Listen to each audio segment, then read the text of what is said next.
wabtaghi fima atakallaha daral akhirah, dan carilah karunia yang Allah berikan kepadamu untuk kampung akhirat. Kejar, buru apapun yang Allah sediakan untuk akhiratmu, jadi kejar dia.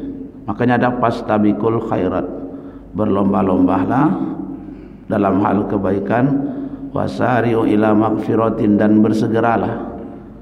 Karena memang kita diperintahkan Allah untuk mengejar apa yang Allah ciptakan di akhirat buat kita. Tapi kata Allah, wala tansa nasibaka minat dunia, jangan lupakan bagian kamu di dunia.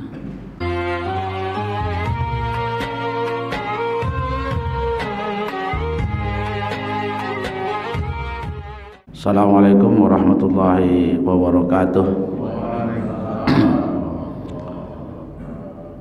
Alhamdulillah wa syukrulillah, wassalatu wassalamu ala rasulillah Muhammadin ibni Abdillah wa ala alihi wa sahbihi wa mawalah.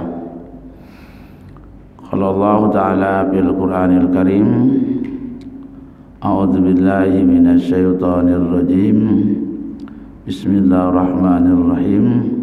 Qul huwallahu ahad, Allahus samad, lam yalid wa lam yulad wa lam yakul lahu kufuwan ahad.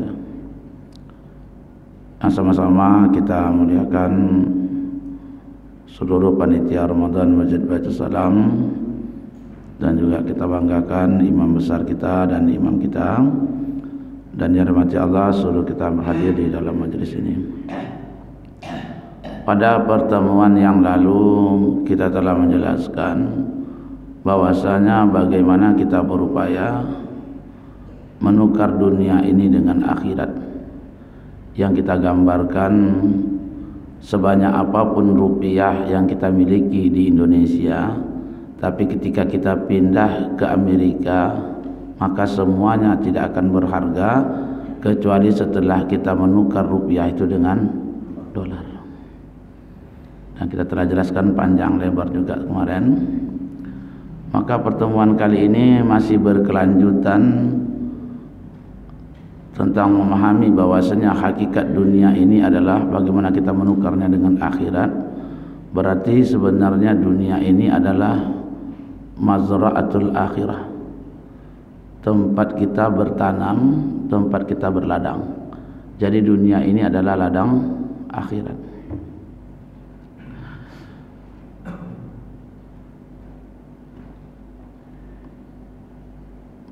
Orang yang memisahkan antara dunia dan akhirat, sebenarnya ini adalah satu kekeliruan dalam memahami.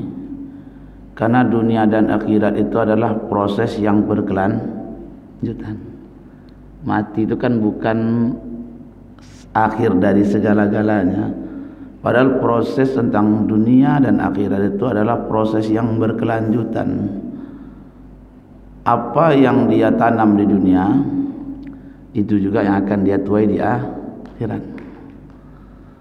Jadi prosesnya itu ibarat orang yang berladang yang akan menuai di masa depan. Jadi ada proses kelanjutan antara kehidupan dunia dan akhirat. Allah Subhanahu wa taala berfirman, wabtaghi fima atakallaha daral akhirah, dan carilah karunia yang Allah berikan kepadamu untuk kampung akhirat. Kejar, buru apapun yang Allah sediakan untuk akhiratmu, jadi kejar dia. Makanya ada fastabiqul khairat, berlomba-lombalah dalam hal kebaikan, wasari'u ila magfiratin, dan bersegeralah. Karena memang kita diperintahkan Allah untuk mengejar apa yang Allah ciptakan di akhirat buat kita. Tapi kata Allah, wala tansa nasibaka minat dunia, jangan lupakan bagian kamu di dunia. Memang Allah menyediakan surga untuk kita. Surga itu lengkap fasilitasnya, tapi jangan sampai keindahan-keindahan akhirat tadi kamu mengejarnya, kamu lupa bagian kamu di dunia. Kamu hidup di dunia kok. Justru untuk memanen di akhirat kita butuh dunia. Allah perintahkan kita bersedekah. Dunianya apa itu? Kita harus cari rezeki. Kan gitu aja sih. Allah gitu mewajibkan kita haji, mewajibkan kita umrah, mewajibkan kita zakat, menganjurkan kita untuk bersedekah. Otomatis dalam itu ada dunianya. Wala tansa nasibaka minat dunia. Allah perintahkan kita untuk solat. Dalam solat Allah perintahkan kita menutup aurat. Menutup aurat harus pakai pakaian. Tak lepas kita dari dunia, tak apa saja. Allah perintahkan kita untuk menjaga kemaluan kita. Allah perintahkan kita untuk menahan pandangan kita, menundukkan pandangan, kan gitu. Dunianya betul. Berarti kita harus punya istri, kan gitu. Makanya dalam agama kita yang tak beristri juga tak bagus. Kenapa? Karena ajaran dalam Islam itu ajaran yang keseimbangan, diperintahkan kita mengejar akhirat, dan akhirat itu lebih baik dari dunia. Tetapi jangan pernah lupa bagian dengan dunia, karena dunia itu tempat kamu bercocok tanam. Kita duduk di masjid ni aja zikir, tak keluar masjid, tak bekerja, itu tercela kok. Kita pergi ke mana-mana lalu meninggalkan anak istri kita, entah sekolah anak tak tidak, juga tercela kok. Walaupun alasannya kita mungkin mengajar agak tercela dia. Apa pula tak tercela? Karena dalam ajaran kita itu dunia dengan akhirat tak terpisah, walaupun akhirat lebih mulia dari dunia, tapi kita tak bisa lepas dari kehidupan dunia yang menjadi jenjang kelanjutan hidup bagaimana akhirat. Maka wala tansa nasibaka minad dunia. Wa ahsin kama ahsanallahu ilaik, dan berbuat baiklah sebagaimana Allah berbuat baik kepada kamu. Jadi awalnya berbuat baiklah kamu sebagaimana Allah berbuat baik kepada kamu.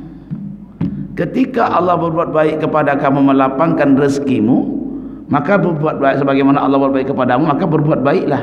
Apa timbal balik akhiratnya itu? Dia berbagi, membayar zakat, bersedekah kalau Allah lebihkan dia dalam bentuk harta, kan begitu. Kalau Allah lebihkan dia dalam bentuk ilmu, maka dia makanya kiai itu kalau bikin pondok, dia duduk di pondok langsung habis. Dia wa ahsin kama ahsanallahu ilaik. Kamu gitu. Karena kan berbuat baiklah sebagaimana Allah berbuat baik kepada kamu tuh. Allah berikan kamu kelapangan rezeki, maka berbagilah atas rezeki itu. Allah berikan kamu keluasan ilmu, maka berbagilah atas ilmu itu. Allah berikan kamu berbuat baik kepadamu dalam bentuk kesehatan, maka gunakanlah kesehatan itu sebagaimana Allah berbuat baik kepada kamu. Jadi wala tansa nasibaka minad dunya, jangan kamu lupakan bagian kamu di dunia. Wa ahsin kama ahsanallahu ilaik, dan berbuat baiklah sebagaimana Allah berbuat baik kepada kamu. Wala tabghil fasada fil ard, kata Allah, dan jangan kamu membuat kerusakan di muka bumi. Ada kan orang buat kerusakan tak? Dia mendapatkan kekuasaan, justru dia menekan ada orang yang kaya justru memperbodoh orang yang susah, kan begitu Pak? Ada. Makanya wala tabil fasada, atas padahal Allah telah berbuat baik kepadamu, berbuat baiklah, jangan kamu berbuat kerusakan. Ada orang seperti itu. Allah telah berbuat baik dengan dia, Allah telah memberikan kelebihan buat dia, tetapi justru dengan kelebihan itu dia merusak, membuat kerusakan di muka bumi. Innallaha la yuhibbul mufsidin, sesungguhnya Allah tidak mencintai orang-orang yang berbuat kerusakan. Nah, jamaah yang dirahmati Allah, kalau kita memahami ayat ini, berarti kalau orang hanya mengejar dunia, sesungguhnya dia telah tertipu. Jadi kalau ada orang hidup, dia telah mendengar ayat ini, dia paham bahwasanya kita harus menukar dunia dengan akhirat. Dunia ini adalah ladang kita bertanam untuk akhirat. Tapi justru dia terus mengejar dunia, berarti dia tertipu. Karena dunia ini tak terlepas dari kefanaan. Tak ada satu pun dunia ini lepas dari kefanaan. Yang kita makan jadi kotoran sama. Mau makan apa aja kita semuanya jadi kotoran. Yang kita pakai jadi rongsokan. Ada nak barang yang tidak jadi rongsokan yang kita pakai? Semuanya, Pak. Pertamanya baru, minimalnya ketinggalan model gitu. Minimal ketinggalan model gitu. Orang kayak kita nih tahun 2030 nggak ganteng lagi. Kalau zaman sekarang kayak kita ini masih ganteng karena terus berubah gitu. Semuanya dikejar oleh kefanaan. Dunia ini tak terlepas dari itu. Yang kita makan jadi kotoran, yang kita pakai jadi rongsokan, yang kita tinggalkan jadi rebutan. Ada orang yang menikah tak jadi rebutan? Ketika dia hanya mengejar dunia saja, lalu dia mengumpulkan harta, ditinggalkannya harta itu justru jadi rebutan anak ahli waris. Mana ada? Ketika kita tidak berupaya menukar anak kita tidak menjadi akhirat. Semuanya siapa saja manusia, tidak ada bedanya, Pak. Yang dimakan oke, kita logikakanlah dulu. Orang makan sate jadi kotoran juga kan? Yang makan ubi, berarti dunia ini apa saja yang dimakan kotoran hakikatnya. Mana ada yang tidak? Makan daging kambing jadi kotoran juga, makan daging ayam jadi kotoran juga, makan sate jadi kotoran juga, makan tempe, makan ulam, makan daun kates, itu juga semuanya. Cuma selera pengantarnya yang berbeda. Kalau saya tak suka saya daun kates, kalau Pak Haji Hasim, wow daun kates itu sangat makan, tapi hakikatnya tetap jadi ada yang tidak. Semuanya di dunia ini yang kita lihat, dunia ini semuanya hakikatnya kotoran juga. Apapun harta kita yang kita makan jadi tak ada yang tidak. Atau ada dunia ini yang tidak jadi rongsokan yang kita pakai?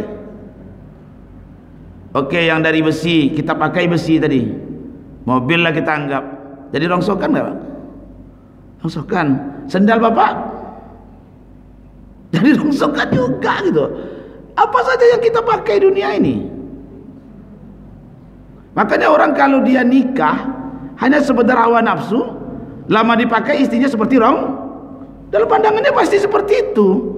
Karena tujuannya nikahnya semata-mata dunia. Makanya jangan heran ketika dia menikah, istri telah tua pandangannya barang seperti rongsokan gitu. Tidak ada menukarnya dengan akhirat kok. Dia hanya dengan hawa nafsu saja. Begitu juga orang yang meninggalkan harta. Banyak anaknya meninggalkan harta, dia anak tidak mengerti agama. Kira-kira sampai tidak sebulan Pak ributnya tuh? Belum sampai lagi sebulan udah ribut itu. Semuanya menyusahkan kita. Buang air aja susah Pak, betul tak? Buktinya Budi dehem tadi mah. Karena dunia gitu mah. Apa yang masuk harus keluar gitu. Apa yang dipakai harus habis gitu. Itulah hakikat dunia. Sedangkan orang yang paham dengan dunia ini, bahwa dunianya ini adalah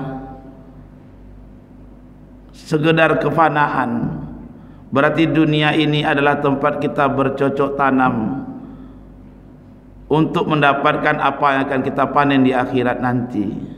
Maka dia akan berusaha menebar kebaikan, berusaha untuk menebar berusaha untuk melakukan kebaikan sebanyak-banyaknya, menanam kebaikan sebanyak-banyaknya, karena itulah yang akan ditanamnya akan dituainya di akhirat. Maka dari sini kita paham bahwasanya orang yang menanam kebaikan di dunia ini berarti satu, sedang menanam apa yang akan dipanen. Orang yang bertanam pasti menghadapi cobaan, rintangan, keletihan. Karena memang dunia ini kampung ujian.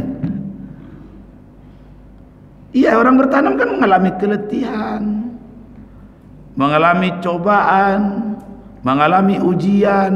Karena memang dunia ini kampung ujian.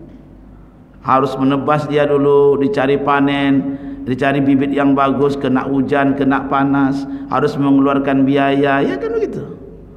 Yang kotor macam apalah, kotoran kerbau, kotoran apa, untuk dijadikan pupuk, itu pun ditahannya walaupun busuk bahkan. Karena dunia ini berat, solat berat. Kalau memang solat itu ringan, ramai masjid kita. Bentuknya cuma 2 rakaat loh Pak. Tapi ketika dikerjakan berat gitu. Bersedekah apa tak berat itu? Berat bersedekah itu tuh. Banyak orang yang diuji dengan kesehatan lulus, banyak orang diuji dengan sakit lulus, tetapi ketika diuji dengan uang banyak tak lulus. Bukan ringan sedekah, berat bersedekah itu tuh. Karena semuanya ujian. Karena kita paham, orang yang paham seperti ini, dunia ini adalah kampung ujian. Karena memang dunia ini tempat kita bertanam gitu.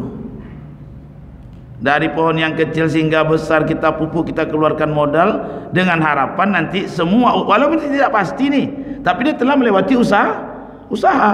Mudah-mudahan nanti panennya bagus, kan begitu. Pohonnya bagaimana bagus, bagaimana pupuk daun, bagaimana pupuk buah, dia akan berusaha sebaik-baiknya untuk melakukan yang terbaik pada pohonnya. Nama dia bertanam kok. Semuanya sulit. Menjadi suami yang baik sulit kok, bukan ringan tuh. Menjadi ayah yang baik berat. Menjadi tetangga yang baik berat. Menjadi anak buah yang baik juga berat. Semuanya berat. Wajar karena dunia ini memang tempat bertanam. Itu harus kita pahami. Yang kedua, dari bahwasanya dunia ini tempat bertanam, kita memahami. Yang kedua, apa yang dapat kita pahami dari sini? Kebaikan yang ditaburkan, sebenarnya seseorang itu sedang menolong dirinya sendiri. Jadi kebaikan-kebaikan yang dia berikan kepada orang lain, sebenarnya dia sedang menolong dirinya sendiri.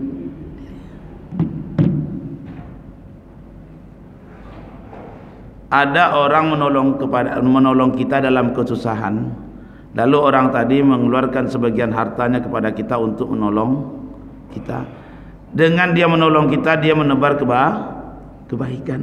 Berarti sebenarnya dia sedang menolong dirinya sendiri kah hakikatnya, atau sedang menolong orang lain? Benar? Kita sedang menolong orang. Pada hakikatnya sekarang ini kebaikan yang kita berikan itu untuk dia atau untuk kita? Sebenarnya kebaikan itu sebenarnya hakikatnya untuk kita. Untuk orang itu pakaian yang kita berikan kepada dia jadi rongsokan kok. Tapi ketika kita memberikan kebaikan itu hakikatnya untuk kita. Itu kebaikan yang kita tabur akan kita panen di akhirat. Sementara orang yang menerima pakaian akan hancur dan sirna kok. Siapa saja yang membangun masjid, memberikan tempat teduhan, maka Allah nanti akan memberikan teduhan bagi dia di berarti dia sedang membangun tempat teduhannya. Oke, ada orang membantu masjid, lalu membangun semua masjid. Pada hakikat dia sedang membangun untuk rumah untuk diri. Kan begitu. Siapa saja yang membangun masjid, walaupun sebesar sarang burung, Allah akan ganti dengan rumah di istana di surga. Berarti dia sedang membangun dirinya sendiri.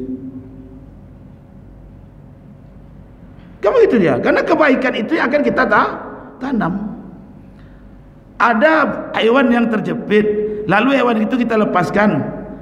Itu adalah kebaikan yang kita berikan kepada hewan-hewan tadi menerima kebaikan. Tapi hakikat kebaikan adalah untuk kita. Kita sedang menolong diri kita, bukan sedang menolong kucing. Oke, kita gambarkan lagi begini. Kalau ada seekor kucing, bapak nampak nih terjepit, lalu tidak bapak tolong, mati kucing tadi Pak.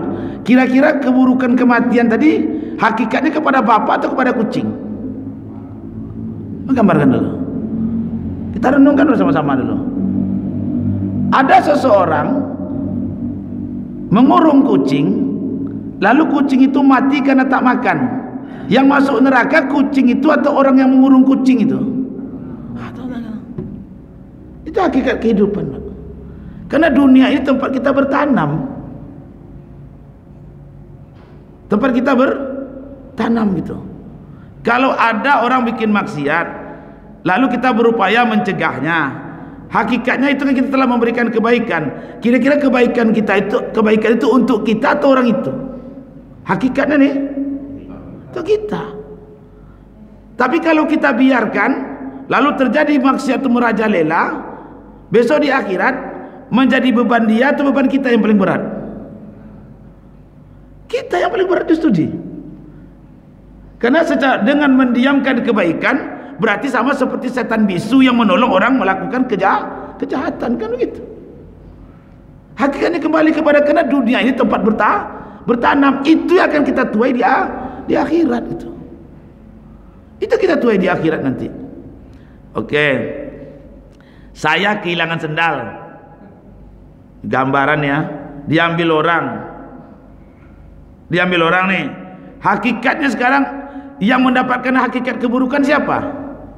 Sendal saya bisa diganti kok, tapi di akhirat nanti dia akan memikul sendal itu kemana-mana mencari sah. Kalau di dunia ya rugi Ustaz tuh sendalnya itulah dunia. Tapi ketika kita memahami bahwasanya dunia ini adalah mazra'atul akhirah, besok terimalah datang bakwan yang kau makan 5 bayar 3, terima nanti. Karena hakikat keburukan apa yang dia tanam itu akan dia tuai itu. Jadi sebenarnya ketika kita memahami dunia itu adalah tempat menanam, lalu dia berusaha untuk menebarkan kebaikan, menanam kebaikan sebanyaknya di dunia ini, pada hakikatnya apapun kebaikan yang dia berikan sebenarnya dia sedang menolong dirinya. Berbahagialah kita ketika Allah berbuat baik kepada kita dengan berupa harta, sehingga dengan itu kita bisa memberikan kebaikan pada diri kita. Berbahagialah kita digunakan oleh Allah bisa mempunyai kelapangan waktu untuk bisa mengurus masjid. Orang seperti Mas Yono ini langka loh. Ustadz sekalipun belum tentu mampu untuk mengurus masjid belasan tahun dari bujang, mulai dari kecil sampai menjadi besar ini. Kan bukan gampang Pak Haji Hasim. Ketika kita melihat sebuah kebaikan, saya sendiri tak sanggup, saya itu dah. Sedang musola saya aja jarang saya hadir itu. Berarti kita telah berbuat baik dengan kebaikan yang Allah berikan. Bukan gampang itu. Bapak sanggup ngurus masjid puluhan tahun? Gimana? Bukan gampang loh Pak. Tapi ketika kita mengembalikan, oh Allah telah berbuat baik kepadaku, Allah berikan aku kesempatan, Allah berikan peluang, maka aku telah akan berbuat baik sebagaimana Allah berbuat baik kepadaku. Oh Allah telah berbuat baik kepadaku, Allah hantarkan jenis yang berbeda dariku, dijadikan itu istriku, maka aku harus berbuat baik kepada. Kan begitu Pak. Kita waktu nikah istri itu kita tengok enggak? Kita pilih enggak? Baru kita berarti Allah telah berbuat baik kepada kita, memberikan kita yang terbaik dengan pilihan. Kan gitu Ji. Maka balasannya apa perintah Allah? Kama ahsanallahu ilaik, sebagaimana Allah berbuat baik kepada kamu, maka berbuat baiklah gitu. Jadi pada hakikatnya kebaikan apapun yang kita tanam di dunia ini sebenarnya untuk sehingga hilanglah kesombongan kita. Oh sebenarnya murid-muridku ini sedang menolong aku, karena kalau tidak ku ajarkan ilmu ini, itu akan menuntutku Kalau seperti itu aman tak dunia Haji? Benar kan? Sebenarnya murid-murid saya ini sedang menolong saya. Sebenarnya parkir miskin itu sedang menolong saya. Karena di akhirat nanti, di akhir zaman nanti, tidak akan ada lagi orang yang mau menerima sedekah Mas. Mas bawa harta kemana-mana, orang tak ada mau menerima kebaikan itu. Tidak ada lagi mau menerima kebaikan. Akhir zaman nanti orang bodoh akan banyak karena tak mau belajar. Jadi pada hakikatnya murid itu adalah sedang menolong gurunya gitu ha. Kan begitu ha? Alangkah teduhnya kita hidup seperti ini, kita memahami bahwasanya dunia adalah tempat bertanam akhirat. Sehingga kita memandang dunia ini semuanya kebaikan. Semuanya kebaikan. Apapun kita pandang dunia ini semuanya kebaikan. Ada orang salah kita nasihati jadi kebaikan tak Mas? Ada orang baik kita tolong jadi kebaikan tak Mas? Ada orang jelek kita doakan jadi kebaikan tak Mas?